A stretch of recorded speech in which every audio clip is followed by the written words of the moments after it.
tall Ships Erie festival right along the city's bayfront.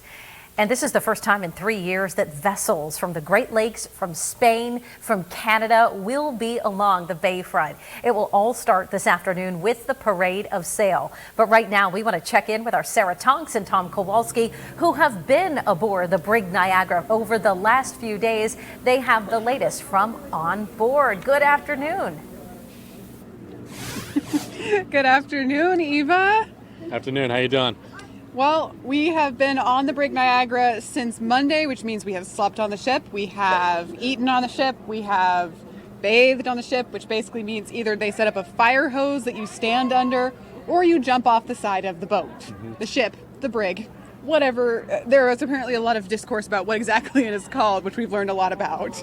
I've done a bit of both, at least. I think we both have done both the lake and the fire hose on the deck method. But one of my favorite parts from this whole experience here has got to be, climbing up onto the very tops of the mast here. It's been an incredible experience. You get to see for miles around. They call it going aloft, and I even got to film some stuff up there that you will hopefully see soon in some footage that we have coming up. How about you, Sarah? Well, first of all, if nothing else, it will be available on erienewsnow.com once we can get everything uploaded, because we have a lot of footage to share. We've been on this ship for several days now, and so there's a lot that we can talk about. Personally, one of my favorite moments was actually last night, and this is just one of, because we've been on the ship for so long, there's so many.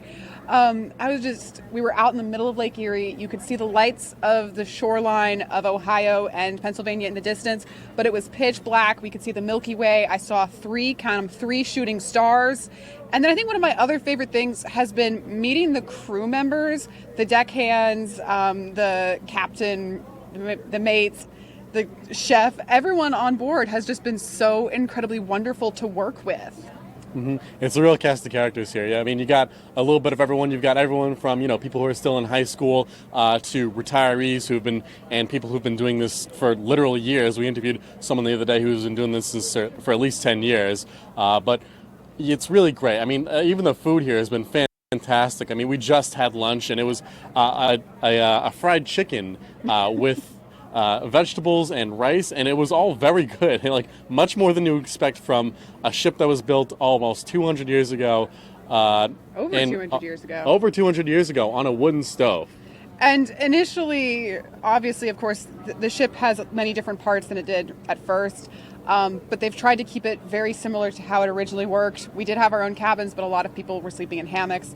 It's just been a wonderful experience. We've taken a lot of pictures, videos, and we can't wait to share them with everybody. So make sure you're tuning into erienewsnow.com for all of our adventures. But from the Brig Niagara at Dobbins Landing in Erie, for Tom Kowalski, Sarah Tonks, Erie News Now.